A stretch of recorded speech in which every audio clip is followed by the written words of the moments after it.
Most popular leader Bangladesh చరిత్రలోనే 15 ఏళ్ల పాటు దేశానికి తిరుగులేని ప్రధానిగా పాలన అందించారు. ఐరన్ లేడీగా కూడా చెప్తూ ఉంటారు షేక్ హసీనాని. అలాంటి షేక్ హసీనా రహస్యంగా బంగ్లాదేశ్ నుంచి భారత్కి పారిపోవాల్సిన దుస్థితితో ఏర్పడింది. Political psychology of Sheikh Hasina ఏంటి అంటే షేక్ హసీనా పాపులర్ లీడరే కాదు, ఆమె ఒక రకంగా మోడర్న్ బంగ్లాదేశ్ను, సెక్యులర్ డెమోక్రటిక్ బంగ్లాదేశ్ను నిర్మించిన నాయకురాలు. ఎందుకంటే ఆమె నాయకత్వం ఉన్నప్పుడే బంగ్లాదేశ్ ఒక లో ఇన్కమ్ కంట్రీ నుంచి మిడిల్ ఇన్కమ్ కంట్రీగా ఎమర్జ్ అయ్యారు. సో టెక్స్టైల్ రంగంలో ప్రపంచంలోనే లీడింగ్ గార్మెంట్ ఎక్స్పోర్టర్గా ఎమర్జ్ అయ్యారు. పర్ క్యాపిటల్ ఇన్కమ్ గణనీయంగా పెరిగింది. ఒక దశలో భారతదేశ తలసరి ఆదాయం కన్నా కూడా ఎక్కువ. అలాగే ఆమె హయాంలో బంగ్లాదేశ్ జీడిపి పెరిగింది. అసలు లెస్ డెవలప్డ్ కంట్రీస్లో ఒక ఎకనామిక్ మోడల్గా బంగ్లాదేశ్ని చూపెట్టేవారు. కానీ కరోనా తర్వాత ఎకానమీ దెబ్బతినడం మొదలైంది. ఇవాళ హైపర్ ఇన్ఫ్లేషను, భారీ అన్ఎంప్లాయ్మెంటు, చాలా తీవ్ర స్థాయిలో యూత్ అన్ఎంప్లాయ్మెంట్ ఉంది. అలాగే ఫారిన్ డెట్, విదేశీ అప్పు పెరిగింది. ఫారిన్ ఎక్స్చేంజ్ రిజర్వ్స్ అడుగంటిపోయాయి. మీకు ఆసక్తికరమైన కంపారిజన్ శ్రీలంకతో కనబడుతుంది. శ్రీలంక కూడా సోషల్ డెవలప్మెంట్లో ఒక మోడల్.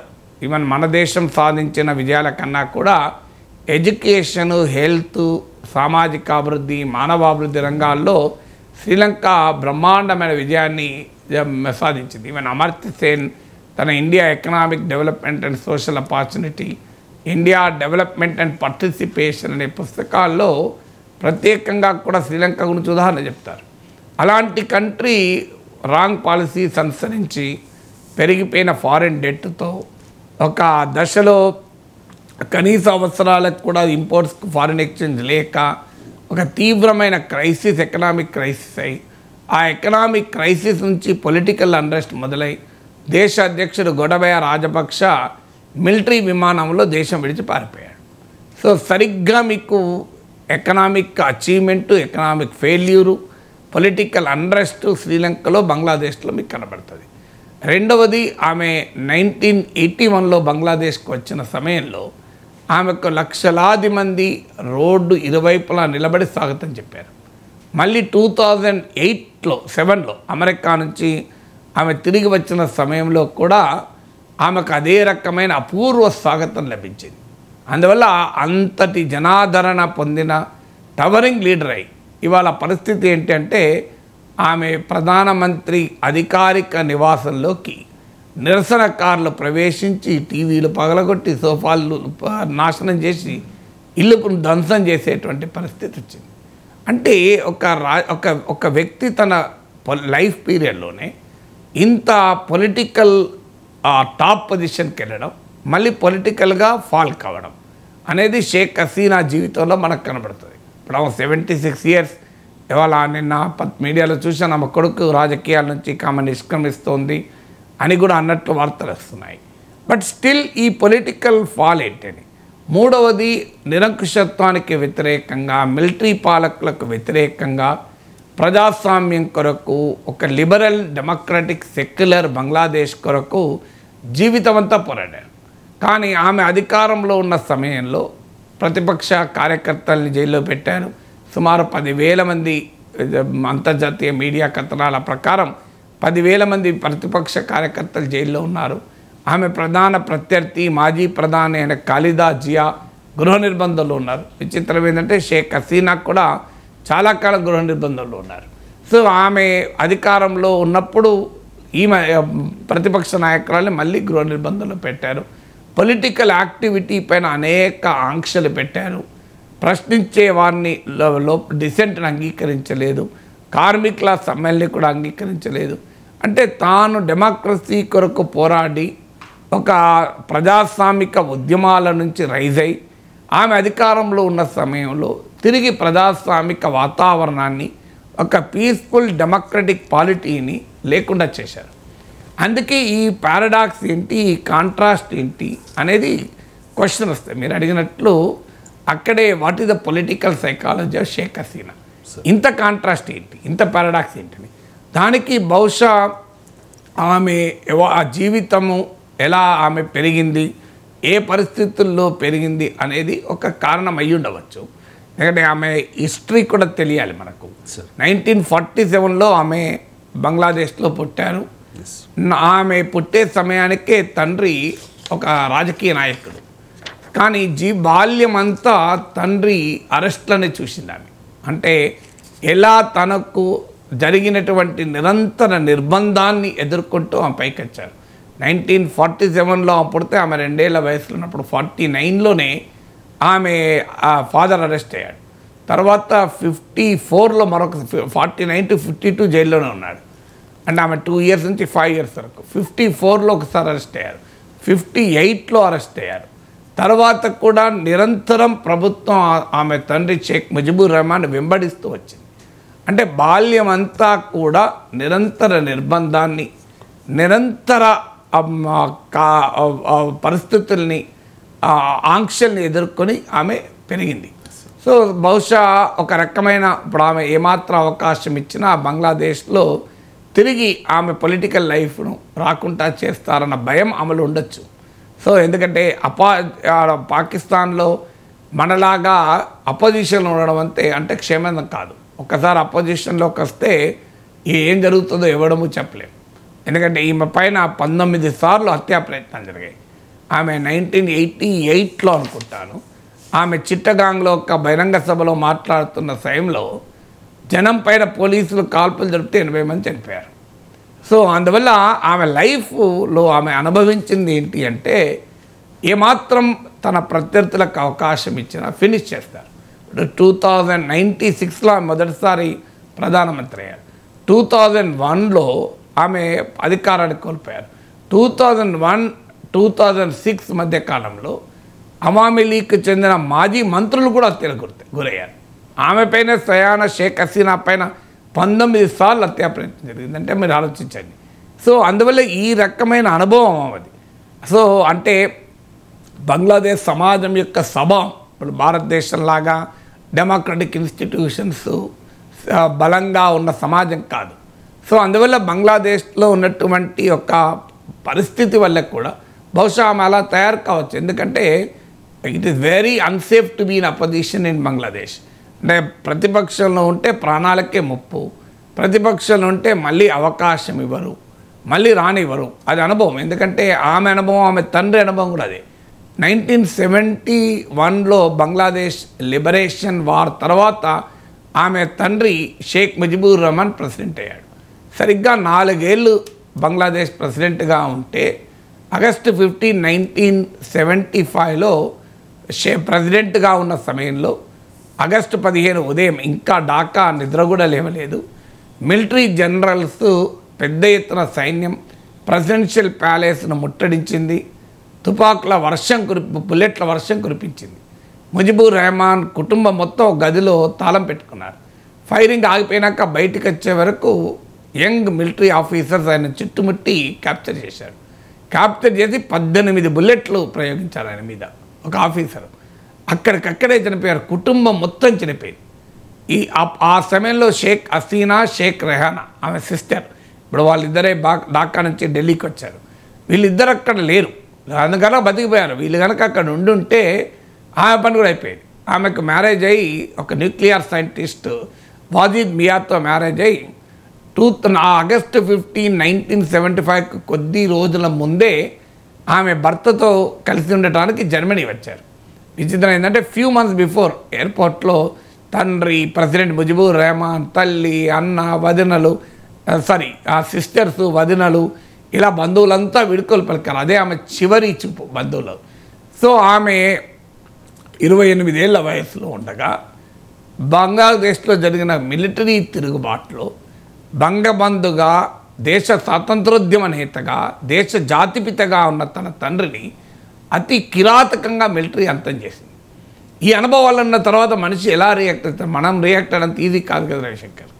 సో మనం రియాక్ట్ కావడం వేరు, ఆమె అనుభవాలు వేరు. 28 ఇయర్స్లో ఒక మోస్ట్ పాపులర్ లీడర్గా తన తండ్రి ఉన్నాడు. ఎలక్టెడ్ ప్రెసిడెంట్, దేశానికి స్వాతంత్రం తీసుకొచ్చి దేశానికి నాయకత్వం వహిస్తున్న నాయకుడు మోస్ట్ పాపులర్ లీడర్ను క్రూరంగా మిలిటరీ ప్రజలు ఓడిస్తే that is different stage. So అలా మొత్తం కుటుంబాన్ని నాశనం చేశారు. ఆ అనుభవం నుంచి ఆమె 75లో ఇలా తండ్రి హత్య అనంతరం ఆమె ఇండియాకి వచ్చింది జర్మనీ నుంచి.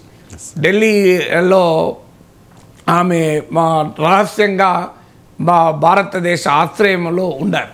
ఇందిరాగాంధీ ప్రధానమంత్రిగా ఉన్న సమయంలో వచ్చారు. ఇప్పుడు కొంతమంది సోషల్ మీడియాలో ఆమె ఢిల్లీకి వచ్చి ఉండడం కూడా మోడీకి క్రెడిట్కు సింబల్ అని చెప్పి ప్రచారం చేస్తున్నారు. సో ఆమె మోడీ భారతదేశం భద్రంగా ఉంటుంది కనుకనే ఆమె ఢిల్లీకి వచ్చారు అని. ఆ మాటకొస్తే ఇందిరాగాంధీ ప్రైమ్ మినిస్టర్గా ఉన్నప్పుడు ఆమె ఫస్ట్ టైం వచ్చింది ఢిల్లీకి. ఆయన చాలా కాలం ముందు 81లో బంగ్లాదేశ్ వెళ్ళారు. ఆమె ఢిల్లీలో ఉంటూనే ప్రపంచమంతా తిరుగుతూ బంగ్లాదేశ్ మిలిటరీ పాలకులకు వ్యతిరేకంగా ఉపన్యాసాలు ఇస్తూ వచ్చారు. అందువల్ల మోడీ ప్రైమ్ మినిస్టర్ ఉన్నప్పుడైనా, ఇందిరాగాంధీ ప్రైమ్ మినిస్టర్ ఉన్నప్పుడైనా ముజిబుర్ రెహమాన్ కూతురుగా, అవామీ లీగ్ నాయకురాలుగా Sheikh Hasina India is the safest place. అందువల్ల ప్రతి చిన్న దాంట్లో కూడా రాజకీయంగా లాభం పొందామని చూసేటువంటి చీప్ పాలిటిక్స్ ఎప్పుడు మంచిది కాదు. ఎందుకంటే టైం టెస్టెడ్ రిలేషన్షిప్ ఇది, పార్టీలకు అతీతంగా. అప్పుడు కాంగ్రెస్ ప్రభుత్వం, ఇప్పుడు బీజేపీ ప్రభుత్వం. మరి అప్పుడు ఆమె ఢిల్లీకి వచ్చారు జర్మనీ నుంచి, ఇప్పుడు ఢాకా నుంచి ఢిల్లీకి వచ్చారు. సో అందువల్ల 1975లో తండ్రి చనిపోయాక ఆమె యాక్టివిటీ మొదలుపెట్టి ఆ తర్వాత 1981లో అనుకుంటాను ఆమె 34 ఇయర్స్ అప్పుడు అవామీ లీగ్ అధ్యక్షురాలుగా ఎన్నికయ్యారు. అప్పుడు కూడా ఆమె బంగ్లాదేశ్లో లేరు, బయట ఉన్నారు. అంటే ప్రవాస జీవితం ఎగ్జైల్లో గడుపుతున్న సమయంలో ఆమె పార్టీ అధ్యక్షురాలయ్యారు. ఆ తర్వాత ఆమె బంగ్లాదేశ్కి వచ్చారు. హిస్టరీ ఎందుకు చెప్తున్నానంటే ఒక మనిషి పొలిటికల్ పర్సనాలిటీ ఎలా ఎవాల్వ్ అవుతుంది, ఆ మనిషి ఏ పరిస్థితుల్లో పెరిగాడు, ఒక మనిషికి ఉండే కాన్షియస్నెస్ ఇది the product of once being అంటారు ఫిలాసఫర్. అంటే మనము ఏ పరిస్థితుల్లో ఎవాల్వ్ అవుతామో, ఏ పరిస్థితులు జీవితంలో చూస్తామో, ఏ పరిస్థితులు జీవితంలో అనుభవిస్తామో అది మన వ్యక్తిత్వాన్ని నిర్మిస్తూ ఉంటుంది, శాసిస్తూ ఉంటుంది. అందువల్ల ఆమె అనుభవించింది. పుట్టినప్పటి నుంచి తండ్రి అరెస్ట్లను, తండ్రి జైలు జీవితాలను. అసలు ఒకప్పుడు చిన్నప్పుడు ఆమెను ఒక ఫ్రెండ్ అడుగుతారట, మీ నాన్నని ఏమని పిలుస్తావని. ఆమె దగ్గర ఆన్సర్ లేదట హసీనా దగ్గర. ఎందుకంటే ఆమె ఎప్పుడు నాన్నని పిలిచిన అనుభవం లేదని. ఎందుకంటే ఆమె 2 ఇయర్స్ అప్పుడు మాటలు కూడా సరిగా రానప్పుడు తండ్రి జైలుకి వెళ్ళిపోయాడు. మళ్ళీ 5 ఇయర్స్ అప్పుడు వచ్చాడు. వచ్చినా కూడా నిరంతరం ప్రభుత్వం వేటాడుతుంటే గడిపాడు. సో తర్వాత తండ్రిని చంపేశారు. సో తండ్రిని చంపేసిన తర్వాత ఆమె బంగ్లాదేశ్ చేరుకున్నారు. బంగ్లాదేశ్ చేరుకున్న తర్వాత కూడా ఆమె పైన హత్యా ప్రయత్నాలు. ఒక రోజైతే ఆర్మీ ఆమెను కారును క్రేన్తో లేపేసింది పైకి. సో చనిపోయిందని అనుకున్నారు. సో అలా అక్కడ జైలు జీవితాలు, లేదంటే ఎగ్జైల్, ప్రవాస జీవితం, ఇలా గృహ నిర్బంధాలు అనేది ఆమె జీవితంలో అడుగడుగున పంక్చువేట్ అయ్యాయి. అలాంటి జీవితం కనుక బంగ్లాదేశ్ ఆమె జీవితమే కాదు, ఆమె చూసిన బంగ్లాదేశ్ సమాజం కూడా అలాంటిది. సో నిరంతరం అవకాశం వస్తే బంగ్లాదేశ్ సాధించినటువంటి విజయాల్ని నెగేట్ చేస్తూ సెక్యులర్ బంగ్లాదేశ్కి వ్యతిరేకంగా ఇస్లామిస్ట్ రాడికల్ ఫోర్సెస్, డెమోక్రటిక్ బంగ్లాదేశ్కి వ్యతిరేకంగా మిలిటరీ డిక్టటోరియల్ ఫోర్సెస్, ఈ ఇంటర్నల్ అండ్ ఎక్స్టర్నల్ ఫోర్సెస్ నిరంతరం కుట్రలు కుతంత్రాల మధ్యలో ఆమె రాజకీయ జీవితం గడిచింది.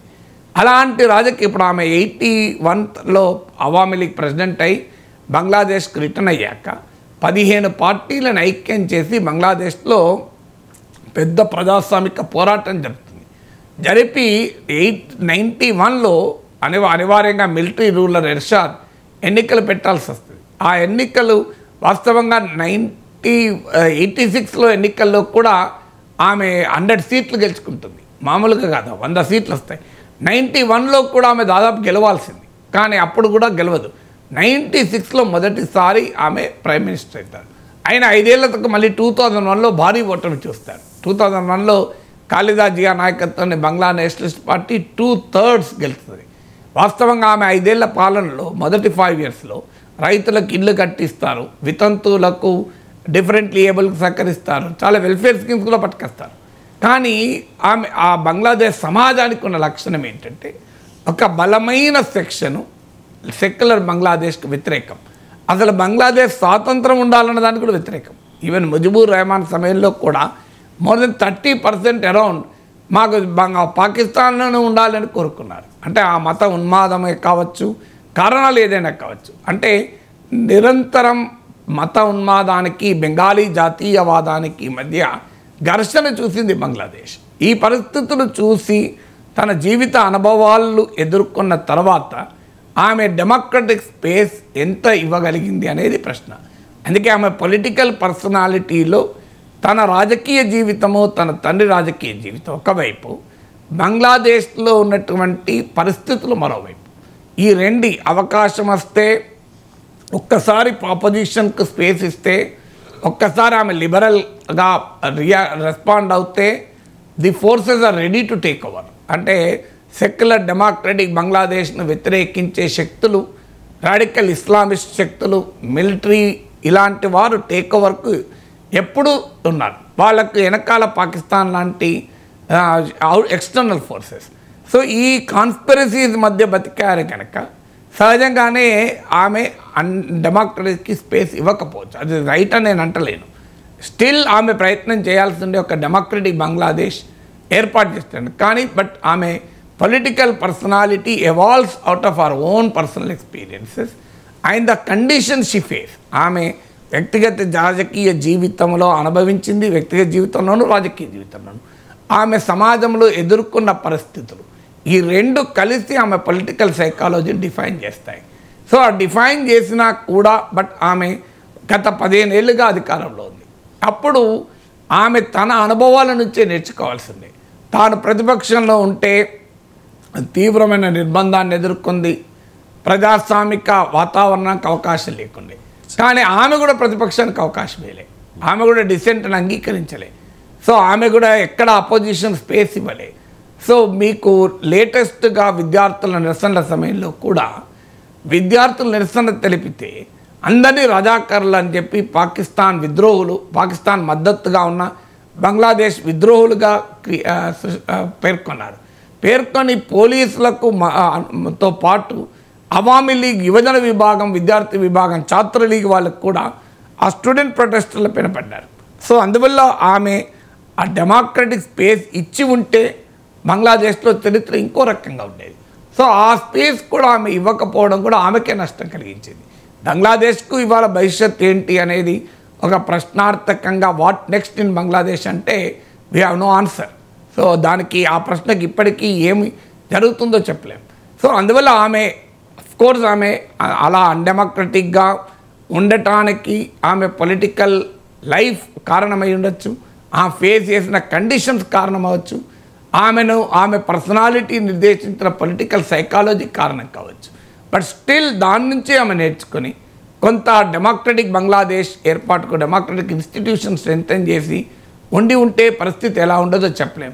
అండ్ ఆ డెమోక్రటిక్ ఇన్స్టిట్యూషన్ యాక్సెప్ట్ చేసే పరిస్థితిలో బంగ్లా సమాజం ఉందా ఆ ప్రశ్న మనకు తెలియదు. కానీ ఆ అవకాశం మాత్రం ఉండేది. కానీ అల్టిమేట్గా దానికి అవకాశం ఇవ్వలేదు.